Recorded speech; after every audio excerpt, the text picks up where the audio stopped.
할렐루야, 안녕하세요. 1월 5일 새해 첫 수요일 아침 예수 그리스도 이름으로 문안 안 드립니다. 저는 시카고 지역에 있는 살렘교회를 담임하고 있는 목사 김태준입니다. 오늘도 이 아침에 여러분과 함께 귀한 말씀 함께 나누게 됨을 감사하게 생각하고요. 오늘 여러분과 함께 나눌 말씀은 창세기 4장 1절에서 15절까지의 말씀 되겠습니다. 창세기 4장 1절에서 15절까지의 말씀 제가 봉독해 드리도록 하겠습니다. 아담이 그의 아내 하와와 동침하매 하와가 임신하여 가인을 낳고 이르되 내가 여호와로 말미암아 등남하였다 하니라. 그가 또 가인의 아우 아벨을 낳았는데 아벨은 양치는 자였고 가인은 농사하는 자였더라.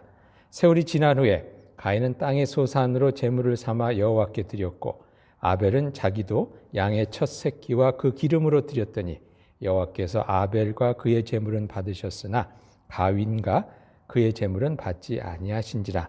가인이 몹시 분하여 안색이 변하니 여호와께서 가인에게 이르시되 내가 분하여 함은 어찌 됨이며 안색이 변함은 어찌 됨이냐. 내가 선을 행하면 어찌 낫을 들지 못하겠느냐. 선을 행하지 아니하면 죄가 문에 엎드려 있느니라. 죄가 너를 원하나 너는 죄를 다스릴지니라. 가인이 그의 아우 아벨에게 말하고 그들이 들에 있을 때에 가인이 그의 아우 아벨을 쳐 죽이니라. 여호와께서 가인에게 이르시되 내 아우 아벨이 어디 있느냐? 그가 이르되 내가 알지 못하나이다. 내가 내 아우를 지키는 자니이까. 이르시되 내가 무엇을 하였느냐? 내 아우의 핏소리가 땅에서부터 내게 호소하느니라. 땅이 그 입을 벌려 내 손에서부터 내 아우의 피를 받았은즉 내가 땅에서 저주를 받으리니 내가 밭을 갈아도 땅이 다시는 그 효력을 내게 주지 아니할 것이요 너는 땅에서 피하여 유리하는 자가 되리라. 가인이 여호와께 아뢰되 내 죄벌이 지기가 너무 무거우니이다. 주께서 오늘 지면에서 나를 쫓아내시온즉 내가 주의 낯을 배웁지 못하리니 내가 땅에서 피하여 유리하는 자가 될지라. 무릇 나를 만나는 자마다 나를 죽이겠나이다. 여호와께서 그에게 이르시되 그렇지 아니하다.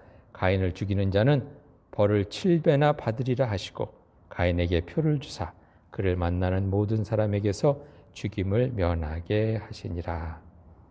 이 말씀은 하나님의 말씀입니다. 말씀을 주신 하나님께 감사드립니다. 오늘 말씀은 여러분들이 잘 아시는 가인과 아벨의 이야기죠. 하나님께서 세상을 지으시고 참 보기에 좋았더라고 하신 지가 얼마 되지 않아서 아담과 하와가 죄를 짓고 그러므로 말미암아 에덴 동산에서 쫓겨나고 또 그들에게 하나님께서 축복 가운데 두 아들을 주셨는데 가인과 아벨 두 아들을 주셨죠. 그런데 그 두 아들이 또 서로 시기하는 가운데서 또 형인 가인이 아벨을 죽이는 이야기가 오늘 본문의 말씀입니다. 하나님께서 세상을 창조하시고 좋았다고 하신 지가 얼마 안 돼서 이렇게 세상에 죄로 가득 차는 모습을 저희들이 보게 됩니다. 오늘 본문에 보니까 이 일의 시작은 가인과 아벨이 하나님께 제사를 드리는 일로 시작하게 됩니다. 좋은 의도로 좋은 생각을 가지고 하나님께 제사를 드렸는데 그것이 동생을 죽이는 일로 이렇게 또 진행되고 말았죠. 오늘 본문에 보니까 3절부터 보니까 이렇게 나옵니다. 세월이 지난 후에 가인은 땅의 소산으로 제물을 삼아 여호와께 드렸고 아벨은 자기도 양의 첫 새끼와 그 기름으로 드렸더니 여호와께서 아벨과 그의 제물은 받으셨으나 가인과 그의 제물은 받지 않으셨다고 나와 있습니다. 그래서 그 일로 인해서 성경에 보니까 가인이 화를 내는 것을 보게 됩니다. 5절에 이렇게 나와 있죠. 가인이 몹시 분하여 안색이 변하니 라고 되어 있습니다. 여기서 저희들이 먼저 한번 생각해 봤으면 하는 것은요. 이 일이 화를 낼 일인가 아니면 회개를 해야 할 일인가 하는 것입니다. 저희들이 회개해야 할 일에 오히려 화를 벌컥 내지는 않는가 하는 것을 잠시 생각해 봤으면 좋겠는데요. 어떤 때는 저희들이 너무 부끄럽고 수치스럽다 보니까 그것에 그냥 화를 벌컥 낼 수도 있고요. 아니면 자기 자신의 모습에 화가 나서 내가 이 정도밖에 안 되나 하는 생각에 자기 자신에게 나는 화를 다른 사람에게 쏟아 부을 수도 있고요. 또 어떤 분들은 진짜 자기가 잘못한 것을 전혀 인식하지 못한 채 그저 자기가 잘났는데 나는 맞는데 왜 다른 사람들이 왜 이렇게 이거 갖고 왈가불가 하는가 하는 것 때문에 이렇게 화를 내는 경우도 있습니다. 근데 여러분 저희들이 진정 저희 한 해를 보내고 2021년을 보내고 2022년을 이제 새해를 맞게 됐는데요.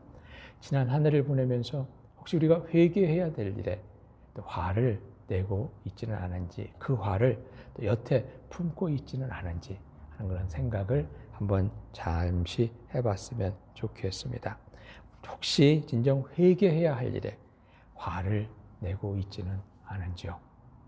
저희 동네에서 있었던 일인데 오래전 일입니다. 저희 동네 교회에서 어떤 그 집사님이 성가대도 섬기시고 뭐 이렇게 열심히 교회를 섬기시는 분이셨는데 유부남이셨습니다. 근데 성가대를 하다가 같은 성가대에서 섬기는 또 다른 집사님이랑 또 가정이 있는 집사님이랑 바람이 난 거예요.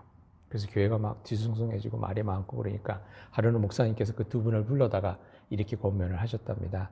이 일을 먼저 해결하셔야 됩니다 라고 말씀을 하시면서 지금 성가대 섬기고 계신데 섬기고 있는 일들 덕이 안 되니까 다 일단 내려놓고 이 문제부터, 이 죄 문제부터 해결하고 그리고 다시 시작하십시다 라고 말씀을 드렸는데 이 두 분이 그 말을 듣고 벌컥 화를 내시더라는 거예요. 아니 사랑에는 죄가 있습니까? 그러면서 벌컥 화를 내더니 그냥 교회를 나가셨다는 얘기를 오래전에 들은 기억이 있습니다. 여러분 이렇게 저희 가운데도 혹시 회개해야 될 일을 회개하지 않고 혹시 적반하장격으로 화를 내는 그 마음이 저희들에게 있지는 않은지 한번 돌아보면서 온전한 회개를 통해서 새로운 은혜 또 새해로 들어갈 수 있는 그런 여러분이 되실 수 있기를 그리스도의 이름으로 축원드립니다. 이렇게 적반하장격으로 화를 내는 가인에게 하나님께서 먼저 그의 죄를 다스릴 수 있어야 한다고 말씀해 주고 계십니다. 4장 7절에 보니까 이렇게 나와 있죠. 내가 선을 행하면 어찌 낫을 들지 못하겠느냐. 선을 행하지 아니하면 죄가 문에 엎드려 있느니라. 죄가 너를 원하니 너는 그 죄를 다스릴지나 하고 말씀합니다. 죄를 다스려야 한다는 것입니다. 죄가 지금 이 가인을 삼키려고 이렇게 문에서 우는 사자와 같이 이렇게 지켜보고 있으니까 너는 그걸 조심하고 그걸 다스려야 한다는 말씀인데요. 죄를 다스리라는 말씀은 무슨 말씀일까요? 오늘 아침에는 더 큰 죄 속으로 빠지지 말라는 그런 말씀으로 한번 생각해 보고자 합니다. 여러분 죄를 저희들이 짓고 난 다음에 이 회개함으로써 이 죄를 은혜의 기회로 삼는 사람이 있는가 하면요. 또 죄를 지은 뒤에 또 그 더 큰 죄 속으로 이렇게 끌려 들어가는 그런 사람이 있습니다. 성경에 보면 이제 가장 저희 금방 생각나는 그 예가 베드로와 가룟 유다죠. 가룟 유다와 베드로가 사실 별반 50보 100보인 죄를 지었습니다. 예수님을 배반하고 또 예수님을 또 부인하고 정도의 차이가 있다고 얘기할 수 있지만 50보 100보죠. 그런데 예수님을 부인했던 베드로는 통곡하는 가운데 가면 그 죄를 회개하고 다시금 은혜의 자리로 들어와서 참으로 복음을 전하는 그 일에 온 생애를 바치는 그러한 참 은혜의 길을 가지 않았습니까?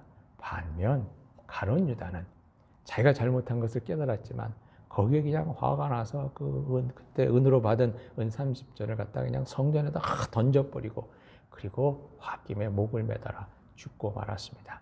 그로 말미암아서 그는 영원한 배반자, 영원한 배신자로 그렇게 기억되게 되었죠.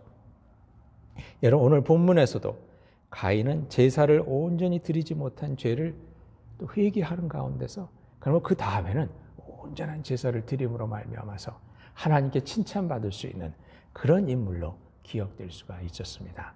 그런데 그는 그 죄로 인해서 죄를 지은 것을 통해서 또 은혜의 길로 나아갈 수 있었는데 그렇게 하지 못하고 더 큰 죄의 길로 빠지게 됩니다.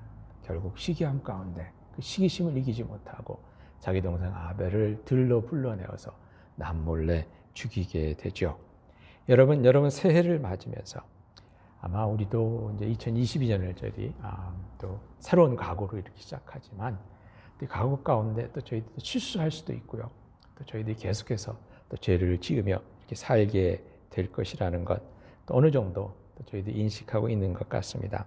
하지만 그럴 때마다 여러분 실수하고 또 잘못할 때마다 그 일로 인해서 더 큰 죄의 길로 빠지지 말고 그 죄를 다스리실 수 있기를 바랍니다. 그 죄를 지은 그때에 하나님의 은혜를 새롭게 해주시는 하나님의 은혜를 기억하면서 더 큰 은혜의 자리를 사모하면서 진정 은혜의 자리로 나아갈 수 있는, 은혜의 반석 위에 새롭게 설 수 있는 그런 여러분과 저의 삶이 될 수 있기를 바랍니다. 오히려 그때를 은혜가 덮어주는 때, 은혜가 채워지는 때, 은혜가 새롭게 다스리는 그런 은혜의 때로 삼는 지혜와 용기가 저와 여러분에게 있기를 이 시간 그리스도의 이름으로 축원드립니다. 왜냐하면 말이죠, 저희 꼭 기억했으면 하는 것은, 이 새해를 시작하면서 기억했으면 하는 것은요, 우리 하나님은 늘 새로운 은혜로 새 기회를 우리에게 주시는 하나님이시라는 것입니다. 다시 한번 말씀드리겠습니다. 하나님은 새 은혜로 저에게 늘 새로운 기회를 주시는 하나님이시라는 것입니다. 오늘 본문의 가인의 이야기가 참 interesting, 흥미롭게 끝나는데요. 이제 하나님께서 가인에게 벌을 주시죠. 이제 네가 그 동생을 죽인 그 죄로 말미암아서 더 이상 땅에서 네가 열심히 수고해도 땅에 이렇게 소산물이 많이 나지 않을 거고 너는 이제 고생하게 될 거다, 이렇게 말씀을 합니다. 그랬더니 이 가인이 겁이 벌컥 났는지 이렇게 얘기합니다. 12절에 13절에 보니까 이렇게 얘기하죠. 가인이 여호와께 아뢰되 내 죄벌이 너무나 무겁습니다. 그러면서 이렇게 고합니다. 14절에 주께서 오늘 지면에서 나를 쫓아내시온즉 내가 주의 낯을 배웁지 못하리니 내가 땅에서 피하며 유리하는 자가 될지라 무릇 나를 만나는 자마다 나를 죽이겠나이다 라고 이렇게 얘기합니다. 하나님께서 이렇게 나를 이제 쫓아내시니 내가 이렇게 세상을 방황하면서 유리하면서 다녀야 되는데 사람들이 나를 만나면 내가 지은 죄를 알기에 사람들이 나를 죽일 것입니다. 겁이 납니다. 두렵습니다. 이렇게 얘기합니다. 그랬더니 하나님께서 뭐라고 말씀하시냐면 잘됐다. 너 죄를 지었으니 너는 그렇게 살다가 죽어라 하고 말씀하시는 것이 아니라 가인에게 표를 주십니다. 표를 주시는데 여러분 여기서 이게 중요한 것 같습니다. 많은 경우 저희들이 이 표를 죄인의 표로 생각합니다. 이 사람은 죄를 지었다 하는 어떤 낙인으로 생각하는데 오늘 성경을 가만히 보면요. 죄인이란 표가 아니라 하나님께서 보호해 주신다는, 하나님께서 보호해 주신다는 은혜의 표임을 저희들이 알게 됩니다. 가인이 이 표를 갖고 있기 때문에 아무도 가인을 건드리지 못하고 가인을 건드리는 사람은 7배나 더 벌을 받을 것이다 하고 이렇게 말씀해 주고 있거든요. 여러분 창세기에 보면 아담과 하와가 에덴 동산에서 죄를 짓고 쫓겨날 때 하나님께서 그냥 쫓아내지 않으시죠. 그들에게 가죽옷을 입혀서 보내셨습니다. 여러분 아시다시피 가죽옷을 만들기 위해서는 동물이 희생됐어야 됐죠. 첫 번째 제사가 어떻게 보면 아담과 하와에게 옷을 입히기 위해서 또 이렇게 드려진 것을 저희들이 보게 됩니다. 오늘 이야기 속에서도 가인이 비록 동생을 죽이는 그런 죄를 짓고 그리고 또 거기에 또 어떻게 보면 온전한 회개를 하지 못하고 더 큰 그런 죄의 자리로 나가는 그런 잘못을 저질렀지만 여호와 하나님께서는 저를 지켜주시겠다는 은혜의 표를 주심으로 말미암아서 가인이 새로운 삶을 시작할 수 있게 해주시는 것을 보게 됩니다. 여러분 바로 그분이 우리 하나님이십니다.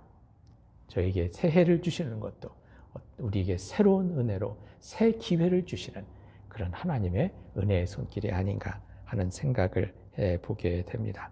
저희 이번 특별 기도회 주제가 새 언약, 새 생명, 새 축복이죠. 하나님께서는 이렇게 저희들에게 새로운 은혜로 허락해 주시는 분이십니다. 2022년 저희들이 살아갈 동안에 힘들고 어려운 일도 있을 거고 또 저희 죄를 짓는 경우도 있게 되겠지만 그때 꼭 기억하셨으면 하는 것은 그것이 하나님께서 주시는 새로운 은혜의 기회가 될 수 있다는 것입니다. 그렇게 죄를 다스릴 수 있는, 그것으로 인해서 더 큰 죄에 빠지는 것이 아니라 새롭게 은혜의 자리로 나아갈 수 있는 그런 여러분이 되실 수 있기를 주님의 이름으로 축원드립니다. 오늘 저희가 함께 기도할 때 여러분 내가 아직까지 온전히 회개치 않고 오히려 하나님 앞에 사람들 앞에 화를 내고 있는 일은 없는가 한번 살펴보면서 온전히 회개하고 또 그로 인해서 참으로 하나님께서 주시는 새로운 은혜 그 표를 받아서 새로운 은혜의 그 증표 가운데 저희들이 이 한 해를 또 기쁨과 감사함으로 담대하게 시작하실 수 있기를 바랍니다. 새 은혜를 주시는 하나님이십니다. 그 은혜로 인해서 승리하며 하나님께 영광 돌리는 저와 여러분이 될 수 있기를 그리스도 이름으로 축원드립니다. 다 같이 기도하시겠습니다. 사랑과 은혜 주님, 주님의 은혜 감사를 드립니다. 주님의 은혜 가운데 또 새로운 한 해를 허락해 주시고 또 이렇게 저희들이 귀한 성회로 모일 수 있도록 인도해 주심을 감사드립니다. 오늘 귀한 또 예배에 참석한 주의 자녀들을 주님께서 기억하시고 또 새해를 시작함에 있어서 하나님의 은혜 가운데 시작할 수 있도록 주님 도와주시옵소서. 지난 해를 돌아보면서 저희 가운데 혹시 온전히 회개치 못한 일들이 있는지 이 시간 돌아봅니다. 주님 앞에 참으로 온전히 회개함으로 주님께서 저희 앞에 예비해 주신 귀한 은혜 때를 놓치지 않는 저희들이 될 수 있도록 성령님 도와주시옵소서. 새해를 여는 가운데 주님께서 주시는 새 언약이 있음을 믿습니다. 새로운 생명으로 또 저희들에게 허락해 주셨음을 저희들이 알기에 또한 감사드립니다. 새로운 축복의 길을 예비하고 계신 주님이심을 저희들이 믿기에 또한 감사와 찬양을 드립니다. 주님, 이 한 해 동안 어렵고 힘든 일도 있을 것이고 어떠한 일이 있든지 간에 그 모든 것 위에 새로운 은혜를 주시는, 새로운 기회를 주시는 주님이심을 저희들이 잊지 않고 늘 주님 앞에 주의 은혜 가운데 담대히 나아갈 수 있는 저희들이 될 수 있도록 주님 도와주시옵소서. 은혜를 잊은 가운데 주님, 돌아서는 자들 되지 말게 하시고 도망가는 자들 되지 말게 하시고 더 깊은 죄에 빠지는 미련한 자들 되지 않도록 주님 도와주시옵소서. 주님의 새롭게 주시는 은혜 가운데 늘 감사하며 주의 은혜와 축복을 향해서 온전히 나아가는 주의 자녀들, 주의 백성들 될 수 있기를 간절히 바랄 때에 이 모든 말씀 우리 주 예수 그리스도 이름으로 기도하옵나이다. 아멘.